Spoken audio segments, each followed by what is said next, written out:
Rajasthan BJP के परिवार की लड़ाई अब सड़क तक आ चुकी है। क्या सचमुच किरोड़ी लाल मीणा ने कोई विद्रोह किया है, पार्टी के साथ कोई बगावत की है? किरोड़ी लाल मीणा को नोटिस थमा दिया है और 3 दिन में जवाब मांगा है। ये राजस्थान के अंदर बड़ी खबर है कि किरोड़ी लाल मीणा को नोटिस थमाया है और वही किरोड़ी लाल मीणा है जो बीजेपी की गले की फांस बने हुए थे और इस पर कोई बोलने को तैयार तक नहीं था। तो वहीं सीएम भजनलाल सचिन पायलट के और कांग्रेस के पीछे पड़े हुए हैं और कह रहे हैं कि बताइए नकारा किसने किसको कहा, निकम्मा किसको कहा। लेकिन सीएम भजनलाल जी अपने परिवार की लड़ाई पर कुछ बोलने को तैयार नहीं है। लेकिन भारतीय जनता पार्टी के प्रदेश अध्यक्ष मदन राठौड़ ने शीर्ष नेतृत्व के इशारे से या फरमान से या आदेश से अब किरोड़ी लाल मीणा को नोटिस थमा दिया और कहा है कि मंत्री पद के इस्तीफे को सार्वजनिक क्यों किया और पार्टी पर इस तरीके के फोन टेपिंग के गंभीर आरोप क्यों लगाए। 3 दिन में इसका जवाब देना पड़ेगा। अब इस पूरे मामले के बाद राजस्थान बीजेपी की तस्वीरें सचमुच बदल सकती हैं और किरोड़ी लाल मीणा के खिलाफ अगर 3 दिन में कोई वो जवाब नहीं दे पाते हैं तो पार्टी कार्रवाई भी कर सकती है। लेकिन इस पूरे मामले को लेकर किरोड़ी लाल मीणा ने क्या कुछ कहा और आगे क्या होने वाला है उस पर चर्चा करेंगे। नमस्कार, आप देख रहे हैं लोकमत हिंदी और मैं हूं आपके साथ महेंद्र बांसरुटा। जब राजस्थान की सत्ता में बीजेपी की वापसी हुई उस वक्त से सबसे ज्यादा अगर कोई चर्चित नाम था तो वो किरोड़ी लाल मीणा का नाम था। इतना ही नहीं, जब सत्ता में बीजेपी नहीं आई थी उससे पहले भी किरोड़ी लाल मीणा का नाम सबसे ज्यादा चर्चा में था। वो वजह थी कि विपक्ष में रहते हुए किरोड़ी लाल मीणा ने संघर्ष किया था धरातल पर और उसी धरातल पर संघर्ष करने की बदौलत बीजेपी सत्ता में आई थी। लेकिन जब मंत्री बनाए जा रहे थे उस वक्त किरोड़ी लाल मीणा को भी कैबिनेट मंत्री बनाया गया, लेकिन उनके समर्थक चाहते थे कि उन्हें मुख्यमंत्री बनाना चाहिए था। लेकिन अब कैबिनेट मंत्री बना दिया तो समर्थक थोड़ा बहुत खुश हो गए कि चलो कैबिनेट मंत्री सही। लेकिन जैसे ही बाबा को विभाग दिया गया और कृषि विभाग दिया गया तो बताया जा रहा था उनके समर्थकों के द्वारा कि उनकी प्रोफाइल के हिसाब से उन्हें अच्छा विभाग नहीं दिया गया। अब इसी को लेकर लगातार सबसे ज्यादा चर्चा में किरोड़ी लाल मीणा बने हुए थे।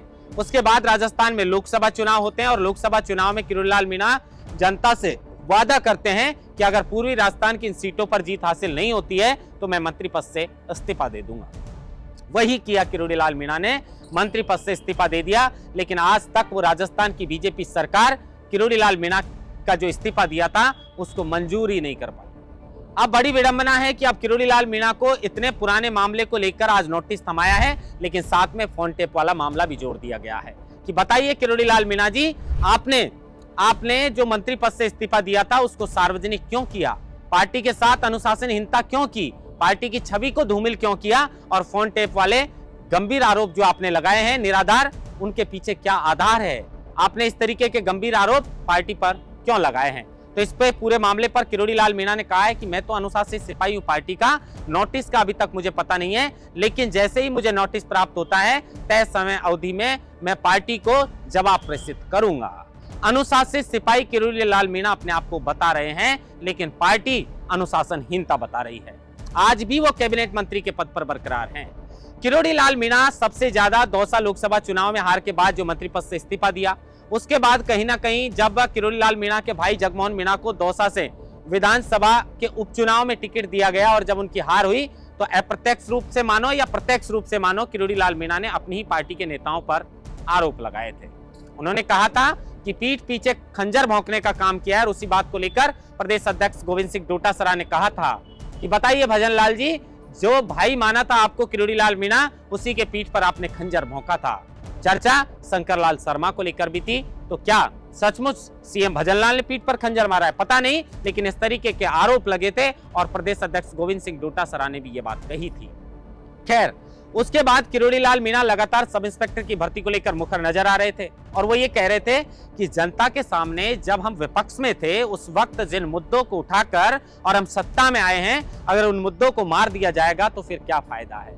सत्ता में सब लोग मलाई खाने के लिए आते हैं, 20 करोड़ रुपए खर्च करते हैं और 5 वर्ष तक यही सोचते हैं कि कैसे 100 करोड़ रुपए कमाए जाएं। 7 करोड़ रुपए की रोज बजरी निकाली जा रही है, कोई सुनने को तैयार नहीं है। सब इंस्पेक्टर भर्ती में इतने बड़े स्तर पर धांधली हुई है, उसके बावजूद भी इस भर्ती को रद्द नहीं किया जा रहा है। कई गंभीर मुद्दों को किरोड़ी लाल मीणा लगातार अपनी सत्ता पक्ष में होने के बाद, कैबिनेट मंत्री होने के बावजूद वो लगातार उठाते रहे और जैसे ही दिल्ली में चुनाव समाप्त हुए उसके बाद पार्टी ने हरियाणा के एक नेता सहित किरोड़ी लाल मीणा पर कार्रवाई की। पार्टी ने नोटिस थमा दिया। अब किरोड़ी लाल मीणा ने तो कहा है कि मैं अनुशासित सिपाही हूं, इसका जवाब दूंगा, लेकिन आगे बीजेपी के अंदर क्या होने वाला है, क्योंकि आपको पता है कि गृह राज्य मंत्री जवाहर सिंह बेडम है, वो तो ये मानने को तैयार नहीं है कि किरोड़ी लाल मीणा ने इस तरीके का कोई बयान दिया है जिसमें वो पार्टी के ऊपर इस तरह गंभीर आरोप लगा रहे हैं।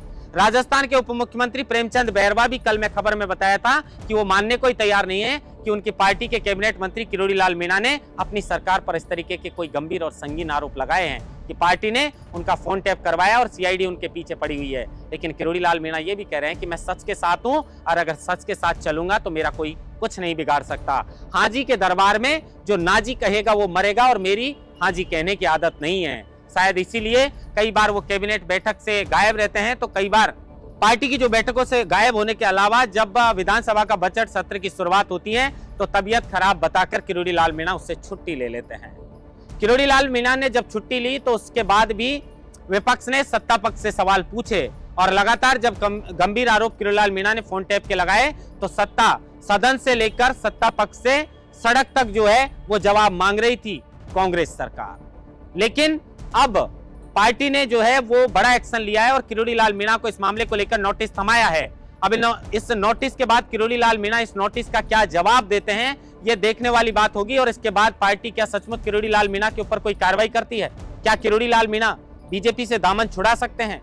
क्या सचमुच किरोड़ी लाल मीणा ने पार्टी के साथ बगावत की है? लेकिन अगर जनता के गंभीर मुद्दों को और इस तरीके के मुद्दों को उठाना अगर इस तरीके से आप मानते हैं कि ये पार्टी के साथ अनुशासनहीनता है तो ऐसी अनुशासनहीनता भी नेताओं को बर्दाश्त करनी चाहिए। क्योंकि किरोड़ी लाल मीणा की मैं बार बार कहता हूं कि किरोड़ी लाल मीणा विपक्ष में थे तब भी वो ऐसे मुद्दों को उठाते थे जो जनहित के मुद्दे हों, और अब सत्ता पक्ष में आने के बाद भी सब इंस्पेक्टर भर्ती में जो धांधली हुई है और रोज जो बजरी निकाली जा रही है उसको लेकर किरोड़ी लाल मीणा ने मुद्दे उठाए थे, लेकिन उनकी सरकार होने के बावजूद उनकी कोई सुनने को तैयार नहीं है। यहां तक कि जब प्रधानमंत्री नरेंद्र मोदी राजस्थान में आने वाले थे राइजिंग राजस्थान और ईआरसीपी का शिलान्यास करने के लिए, तो भजनलाल सरकार की जो इंटेलिजेंस है उसने किरोड़ी लाल मीणा के खिलाफ ही रिपोर्ट सौंप दी कि किरोड़ी लाल मीणा तो राइजिंग राजस्थान और ईआरसीपी के शिलान्यास के दौरान प्रधानमंत्री के आगमन पर बाधा उत्पन्न कर सकते हैं। अब बताइए, कोई परिवार का सदस्य है जिसे आप परिवार का सदस्य भी कह रहे हैं और उसके बावजूद वो परिवार का सदस्य अगर इस तरीके के गंभीर आरोप आपकी पार्टी पर लगाए कैबिनेट मंत्री होने के बावजूद, ये विपक्ष का काम है। विपक्ष सत्ता पक्ष पर आरोप लगाता आया है, लेकिन अगर सत्ता पक्ष में कैबिनेट मंत्री हैं और उसके बावजूद भी अगर आरोप लगा रहे हैं तो ये बड़ी विडंबना है कि इस पर विचार करना चाहिए। लेकिन अब किरोड़ी लाल मीणा को नोटिस थमा दिया है। इंतजार इस बात का है कि किरोड़ी लाल मीणा इस नोटिस का क्या जवाब देते हैं और उसके बाद पार्टी उन पर क्या कार्रवाई करती है। लेकिन सीएम भजनलाल हैं जो कांग्रेस के पीछे हाथ धोकर पड़े हैं। सीएम भजनलाल कहते हैं कि बताइए आप नकारा किसने कहा सचिन पायलट को, निकम्मा किसने कहा सचिन पायलट को। लेकिन जिस तरह के हालात सचिन पायलट के भी कांग्रेस में नहीं हुए थे, उससे भी ज्यादा बुरे हालात हो चुके हैं किरोड़ी लाल मीणा के, जो उनकी पार्टी उनकी सुनने को तैयार नहीं है और वो जब मुंह खोलते हैं तो पार्टी उनको नोटिस थमा देती है। सचिन पायलट का मुद्दा पुराना हो चुका है। सचिन पायलट को नकारा निकम्मा अशोक गहलोत ने कहा था, लेकिन अब उस बात को भुनवाने से अच्छा है कि राजस्थान के प्रदेश के विकास के मुद्दों पर बीजेपी पार्टी का ध्यान केंद्रित होना चाहिए और पार्टी का सही तालमेल नेताओं के साथ और मंत्रियों के साथ कैसे बैठ पाए इस पर विचार करना चाहिए, इस पर ध्यान देना चाहिए। लेकिन बीजेपी तो सत्ता पक्ष में होने के बावजूद विपक्ष के नेताओं की कमी निकालने में बिजी है। इंतजार रहेगा हमें कि राजस्थान में किरोड़ी लाल मीणा जो अब एक नई चर्चा का विषय बन चुका है। ये आज सबसे बड़ी खबर राजस्थान की यही थी कि किरोड़ी लाल मीणा को नोटिस देने के बाद हर सोशल मीडिया पर और हर मीडिया के अंदर किरोड़ी लाल मीणा को लेकर खबर चल रही है। लेकिन इंतजार है कि 3 दिन का टाइम मिला है और 3 दिन के टाइम में किरोड़ी लाल मीणा नोटिस का क्या कुछ जवाब देते हैं और उसके बाद राजस्थान में क्या कुछ नई तस्वीर और क्या कुछ नई खबर सामने आती है। महेंद्र बासुटा, लोकमत हिंदी, जयपुर।